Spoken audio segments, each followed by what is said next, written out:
Ukraine says it's under cyber attack again. ESET connects telebots and black energy. Port hacks highlight the risks of mixing IT and OT. Talos finds a new Android Trojan. Facebook purges more inauthentic sites. This time, they're American. Data privacy regulation is trending in both Sacramento and Washington. The EU will consider cyber sanctions policy. NATO looks to cyber IOC. We'll learn about emotional intelligence from Compassionate Coding's April Wenzel. And alleged SIM swappers have been arrested.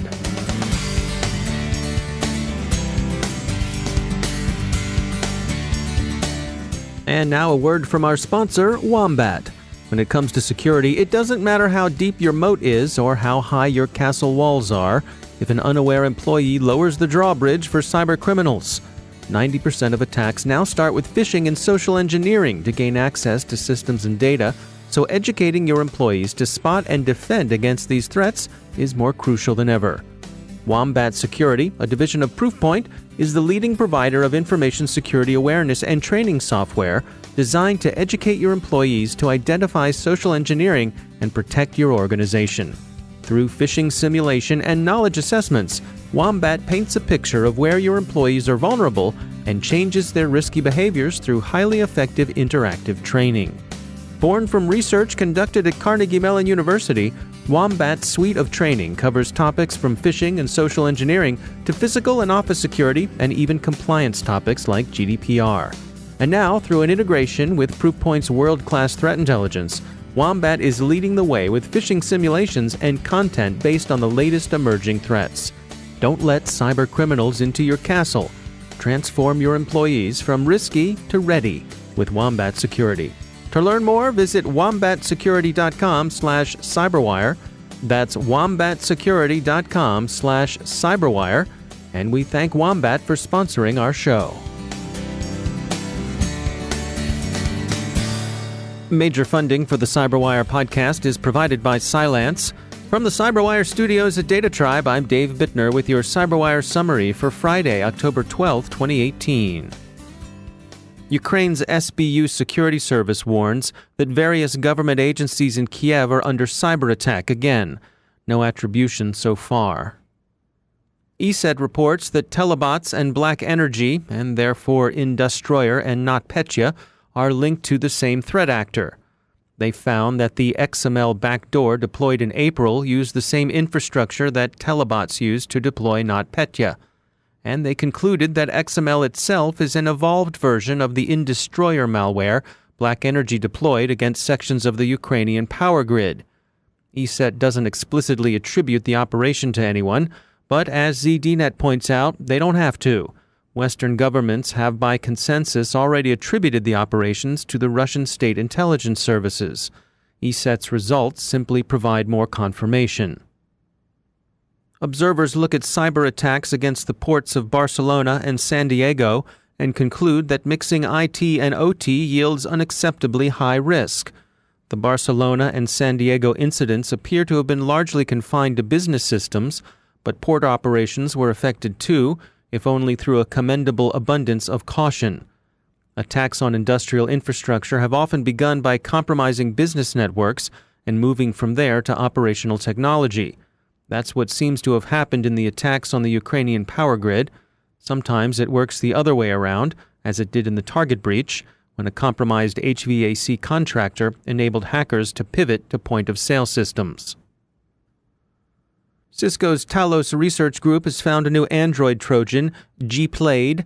It masquerades as the Play Store, using the name Google Play Marketplace to further the imposture. Gplayed is both spyware and banking Trojan. Talos notes that the growing preference on the part of many developers to bypass established app stores in favor of other distribution channels, and they're looking at you, Fortnite, will tend to give bogus sites like Gplayed more plausibility and currency than they might otherwise enjoy. In any case, be sure you know what you're downloading. Skepticism over Bloomberg's Chinese supply chain attack story continues to rise. Some sources have walked back their statements to Bloomberg. Other observers point to an implausibility. If Chinese intelligence services really had seeded the supply chain as effectively as the story suggests, Why would they engage in all the noisy hacking they've continued to conduct? Facebook has purged more inauthentic sites. In this case, the 559 pages and 251 accounts the social network took down were for the most part American. The problem, in Facebook's view, is their coordinated inauthenticity. The company admits that the inauthentic content is often indistinguishable from legitimate political debate and is trying to develop that distinction on the basis of behavior as opposed to content.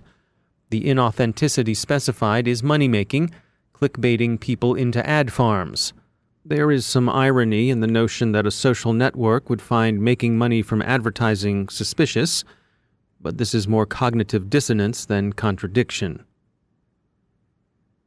The Google Plus API issues revealed earlier this week when Google announced that it would be winding down the service as a commercial failure and that the app developers in fact had access to Gmail user data continue to prompt growing interest in developing national regulations for data privacy in the U.S., especially coming as it does so soon after Facebook's recent privacy issues.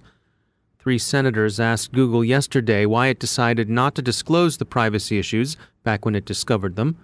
This seems to foreshadow deliberations over more extensive privacy laws. California has recently passed a sweeping data privacy law. An industry would probably be more comfortable dealing with a single set of federal regulations than it would with 50 state regimes. New York's financial sector security and disclosure regulations have had a general effect on the sector and seem to have been relatively well assimilated, but California's law is likely to have much more sweeping and problematic consequences. A study published this week by PwC found that of companies surveyed, only half thought they'd be able to comply with the California Consumer Privacy Act of 2018 by the time its deadline kicks in during 2020. The UK and Netherlands intend to push the EU to develop more effective sanctions against cyber attack. Both countries have taken a hard line against GRU operations against targets on their territory. In the case of the UK, there's continued and determined outrage over the lethal Novichok nerve agent attack, as well as over what British authorities perceive as a growing threat to critical infrastructure. The Netherlands expelled GRU officers over what it characterized as an attempt to hack into the Netherlands-based Organization for the Prevention of Chemical Warfare, the international body to whom the UK referred its Novichok complaint. The sanctions the two countries wish to see prepared are seen as being directed principally against Russia and China. Reuters says the Five Eyes and a few friends, notably Germany and Japan, have agreed to closer cooperation against Russian and Chinese cyber operations, and NATO expects to reach full cyber operational capability by 2023. And finally, some alleged SIM swappers have been arrested. The Regional Enforcement Allied Computer Team, called REACT, a task force composed of various California police departments, responded to a complaint from a company that had been the victim of SIM swapping and alerted the feds to the suspects and their whereabouts. The Secret Service collared Joseph Harris and Fletcher Roberts Childers in Oklahoma City. They're both in their early 20s and are, of course, entitled to the presumption of innocence. Childers hasn't yet been charged, but Harris, who goes by the nom de hack Doc in criminal circles, has. Harris is suspected of having stolen some $14 million in a single cryptocurrency hack.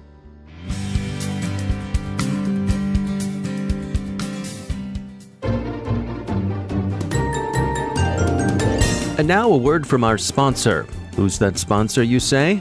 Well, it's none other than the mysterious team behind the spectacularly successful fake security booth at RSA 2018. You remember.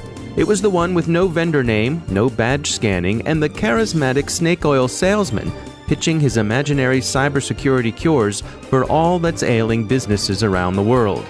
So who was behind that booth? Why did they do it? Who's really sponsoring our show today? Get the answers you've been dying to hear and hear the story behind the booth at fakesecurity.com/cyberwire. That's fakesecurity.com/cyberwire. And we thank whomever it is for sponsoring our show.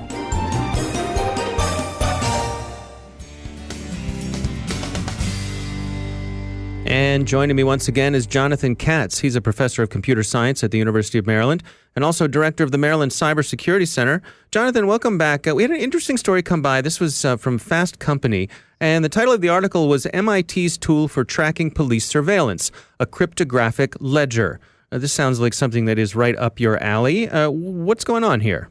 This work is relevant to the broader discussion about providing law enforcement access to encrypted data. And this specific proposal isn't so much looking at how exactly that access would be provided, but about providing accountability, public accountability for that access. So basically what the researchers propose is that you would have some kind of system set up between law enforcement and the judicial system that would place certain values on a blockchain whenever law enforcement requested access to some encrypted data.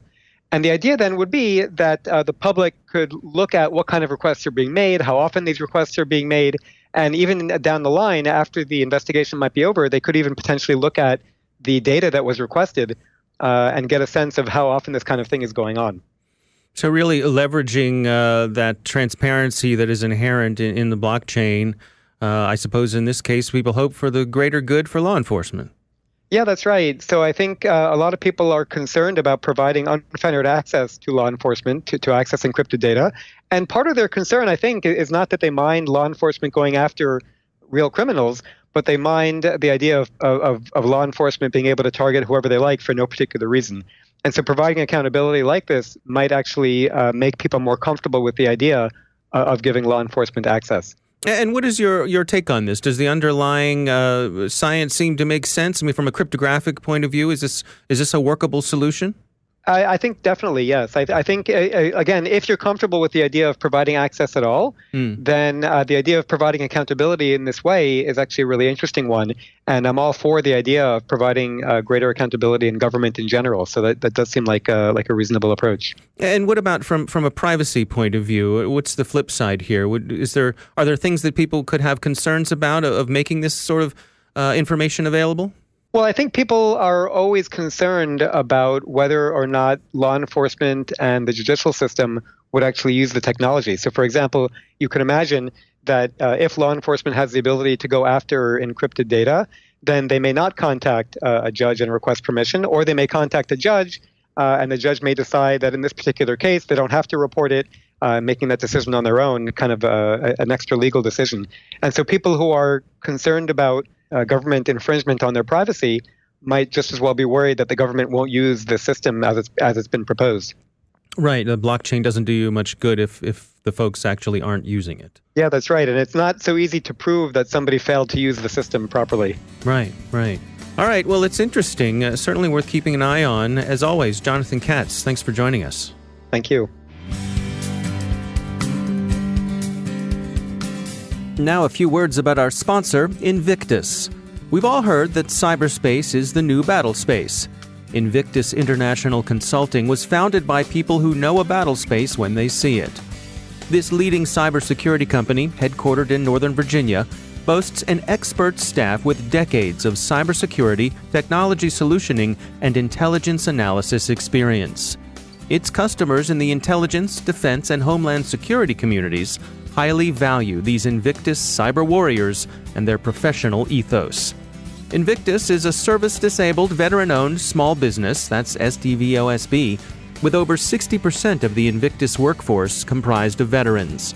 The company excels in achieving mission success not only within the government space, but it has been a game-changer within its commercial clientele as well. An award-winning company, recently named to 2018's Cybersecurity 500 list as one of the world's hottest and most innovative cybersecurity companies, Invictus recently won the Most Valuable Industry Partner Award at ISC Squared 15th Annual Information Security Leadership Awards, as well as several others. Check them out at invictusic.com to learn more and to see if you have what it takes to become a cyber warrior. That's invictusic.com, and we thank them for sponsoring the Cyberwire.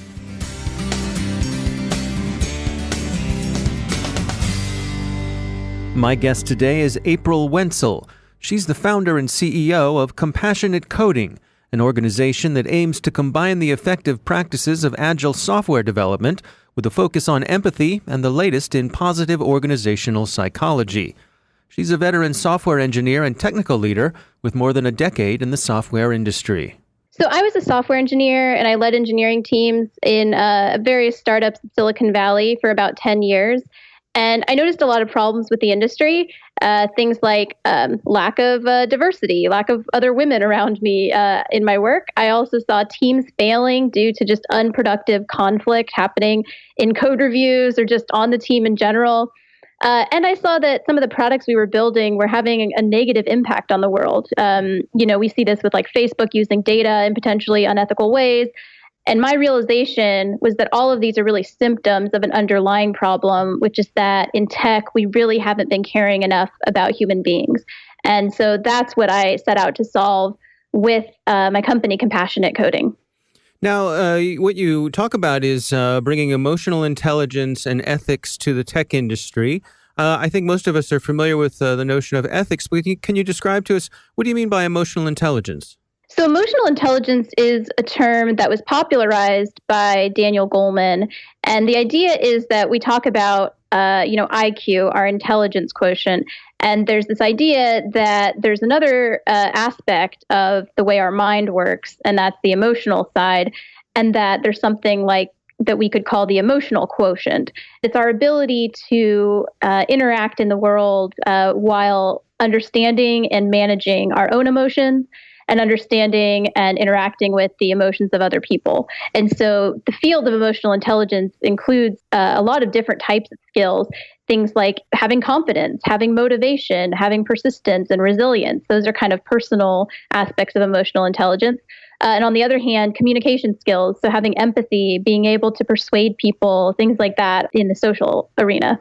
So where does the tech industry fall short with this? Do you have any notion for why it is that way? Yeah, so that's a funny question because the tech industry is nearly just devoid of emotional intelligence almost across the board.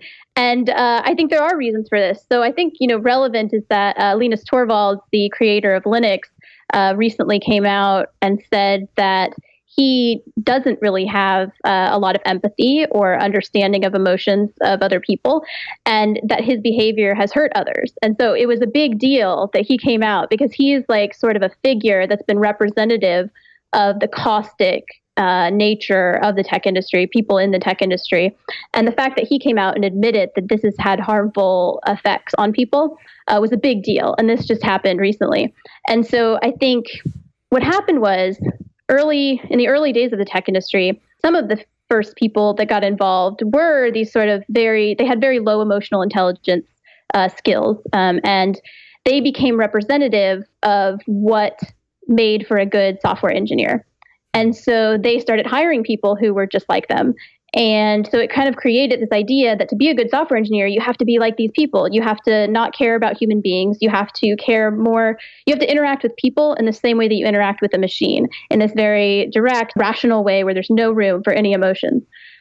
We have this sort of monoculture in tech where everybody's kind of falls into this category. Now, there's some exceptions, but they are just exceptions. And it's because we've been excluding all of these people. So I think that it's sort of a systemic thing because once these people came to power, it's like now we have this pattern matching that happens in tech interviews where it's like, she doesn't seem technical because she doesn't remind me of, all these male software engineers I've worked with who, were poor at communication and, communicated in this certain direct way or whatever. And so we've been filtering out a lot of people. And so it's just, the problem just gets worse and worse. And so that's what I'm trying to help remedy. What about this notion of the rock star? I don't think coddling's the right word, but maybe accommodation, where you can have someone who is an amazing coder, and because of that, they don't have to worry about how they dress when they come to the office, or even basic grooming skills. Like because of their skills, we're going to let them be antisocial and unsanitary in the workplace. Yeah, so I really, really don't like this idea of the rockstar developer and how it's come to be.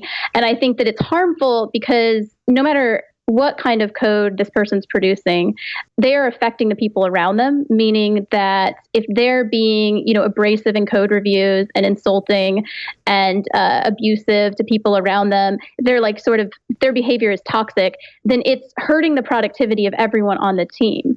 And it's not just me kind of just claiming that this is the case. I mean, even Google, who for many years has been the sort of standard of only hiring for, quote, technical ability and like treating people like robots in the interview process, even they came out recently with a study. They did this Project Aristotle, where they found that what makes for an effective team at Google, none of the top 5 were anything about technical ability or performance that would fall under the rockstar category. The top thing was psychological safety on the team.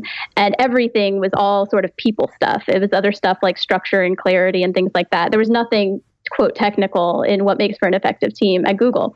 And so I think that that's really, really important there to note, which is that I think we've just been assuming that, oh, this person's such a great developer. But if that developer doesn't have good empathy too for the users, then they're probably not actually producing the best product. Maybe they're producing the most, quote, efficient code, but that doesn't necessarily mean the best product.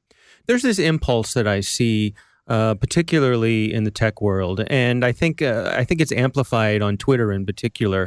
And it's sort of the dog pile where someone says something that someone thinks is stupid or technically incorrect or imprecise, and here comes the snark, and and everyone piles on, and I just, when I see that, I think it's not a helpful impulse, but I don't think it's healthy. Yeah, that's a really good point. It's like, sometimes, especially early in my career, I was afraid to post anything, like any code online, because I saw it happen so many times where if you make one little mistake, people just rip you apart and like want to say, oh, well, you're just incompetent. And yeah, that's really toxic. And I think that there's talk of imposter syndrome that people experience. And I think that develops from this really hostile, competitive, and like judgmental, aggressive even culture that we've created. So what is your advice to organizations? If I'm trying to build a team, I've got a startup I'm working on, I'm an entrepreneur, or even just improve the team that I run in a larger organization, what are some of the things that I can do to enhance everyone's emotional intelligence, to make sure this is something that we're paying proper attention to? Yeah, well, I think one thing is just recognizing the importance of that in a very clear way in the company. And what that means, that might mean including it in the hiring process.